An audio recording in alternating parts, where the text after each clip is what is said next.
রাজধানী কাউরান বাজার এলাকায় পুলিশের সঙ্গে মোবাইল ফোন ব্যবসায়ীদের দফায় দফায় সংঘর্ষে রণক্ষেত্রে পরিণত হয়েছে পুরো এলাকা। ন্যাশনাল ইকুইপমেন্ট আইডেন্টিটি রেজিস্টার বাস্তবায়নের প্রতিবাদ সহ একাধিক দাবিতে রোববার সকাল থেকে অবস্থান কর্মসূচি শুরু করেন মোবাইল ফোন ব্যবসায়ীরা। সকাল 10:30টার দিকে কাউরান বাজার সার্ক ফোয়ারার মোড় অবরোধ করলে যান চলাচল বন্ধ হয়ে যায়। পরিস্থিতি নিয়ন্ত্রণে আনতে পুলিশ লাঠিপেটা শুরু করলে উভয় পক্ষের মধ্যে ধাওয়া পাল্টা ধাওয়া ও সংঘর্ষের ঘটনা ঘটে।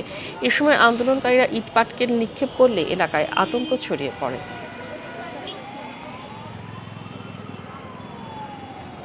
আমরা কোনো কিছুই করি নাই, আমাদের উপরে পুলিশ লাঠিচার্জ করছে, আমাদের ভাইকে ছেঁচড়াইয়া তাদেরকে অনেকভাবে লাঠিচার্জ করছে। যেভাবে হামলা করছে, যেভাবে গরম পানি দিচ্ছে, আমরা কি বলবো, আমাদের মা বোন বাচ্চা কাচ্চা নিয়ে আমরা আজকে অসহায়ের মতো আত্মসমর্পণ করলাম।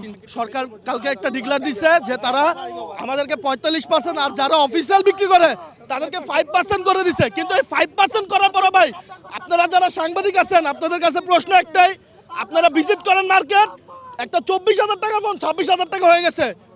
একটা পার্সেন্টেজ কমানোর পরে কিভাবে ফোনের দাম বাড়ে ভাই? বিটিআরসি ভবন ভাঙচুরের মামলা হয়েছে, সেখানে সম্ভবত 55 জনের নাম দিয়ে এবং বাকি 500-600 জন মোবাইল ব্যবসায়ী তাদের নামে মামলা হয়েছে। ঠিক আছে, এই ব্যবসায়ীরাই এই মামলার আসামি।